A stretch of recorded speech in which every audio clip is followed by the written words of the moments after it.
Hello, welcome back to my YouTube channel. അപ്പോൾ എല്ലാവർക്കും എൻ്റെ പുതിയൊരു വീഡിയോയിലോട്ട് സ്വാഗതം.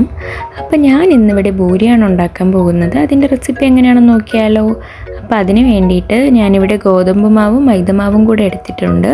എന്നിട്ട് അതിൽ ആവശ്യത്തിന് വെള്ളം ഒഴിച്ചു കൊടുത്ത് നമ്മൾ മിക്സ് ചെയ്ത് കൊടുക്കണം. ഇതിൽ ഉപ്പും കൂടി ഇട്ട് കൊടുക്കണം കേട്ടോ. അത് ഞാൻ കാണിക്കാൻ വിട്ടുപോയതാണ്. അപ്പോൾ ഇങ്ങനെ ഇച്ചിരി വെള്ളം ഒഴിച്ച് വേണം നമ്മളത് ആഡ് ചെയ്യാനായിട്ട്. നന്നായിട്ട് മിക്സ് ചെയ്ത് കൊടുക്കണം.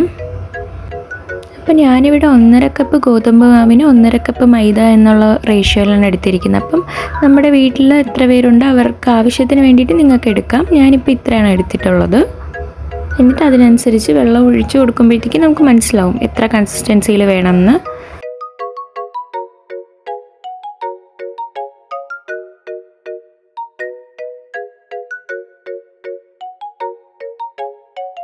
ഇനി ഞാൻ ഇതിലോട്ട് കുറച്ച് ഓയിൽ ആഡ് ചെയ്ത് കൊടുത്ത് മിക്സ് ആക്കുന്നുണ്ട്. ലാസ്റ്റ് ആകുമ്പോഴത്തേക്കും നമുക്കിത് കയ്യിലൊന്നും ഒട്ടാതെ വരും. അതുവരെ നമ്മളിതിങ്ങനെ മിക്സാക്കി കൊടുക്കണം. ഇതുപോലെ ആവും. എന്നിട്ട് നമുക്കിതിനെ കുറച്ച് നേരം അടച്ച് വെക്കണം കേട്ടോ. അടച്ച് വെച്ചിട്ട് മാറ്റി വെക്കണം. അപ്പോഴത്തേക്കും മാവ് നല്ലൊരു പരുവത്തിൽ വരും. ഞാനിത് നന്നായിട്ട് മിക്സാക്കി കൊടുക്കുന്നുണ്ട്. നല്ല രീതിക്ക് മിക്സ് ആക്കണം. പിന്നെ ഇതിൽ ചിലവരാണെങ്കിൽ സോഡാപ്പൊടിയൊക്കെ ഇടുന്നുണ്ട്. ഞാനിതിലതൊന്നും ഇട്ടിട്ടില്ല. അപ്പോൾ എൻ്റെ മാവ് ഇവിടെ റെഡി ആയിട്ടുണ്ട്. ഇനി ഞാൻ ഇവിടെ അടച്ച് വെക്കുകയാണ്. അടച്ച് കുറച്ച് നേരം മാറ്റി വയ്ക്കും. നമുക്കൊരു 1/2 അവറോളം മാറ്റി വയ്ക്കാം. അപ്പോൾ നന്നായിട്ട് ബൂരി നന്നായിട്ട് പൊങ്ങി വരും. ഓക്കെ, ഇതിപ്പോൾ റെഡി ആയിട്ടുണ്ട്. ഞാൻ 1/2 അവറൊന്നും മാറ്റി വെച്ചിട്ടില്ലായിരുന്നു കേട്ടോ.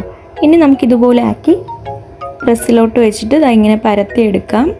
എന്നിട്ടൊരു പാനിൽ എണ്ണ ചൂടായി വരുമ്പോഴത്തേക്ക് നമുക്കിതുപോലെ ഇട്ട് ഫ്രൈ ചെയ്തെടുക്കാം. ഡീപ്പ് ഫ്രൈ ആണ് ചെയ്യേണ്ടത്.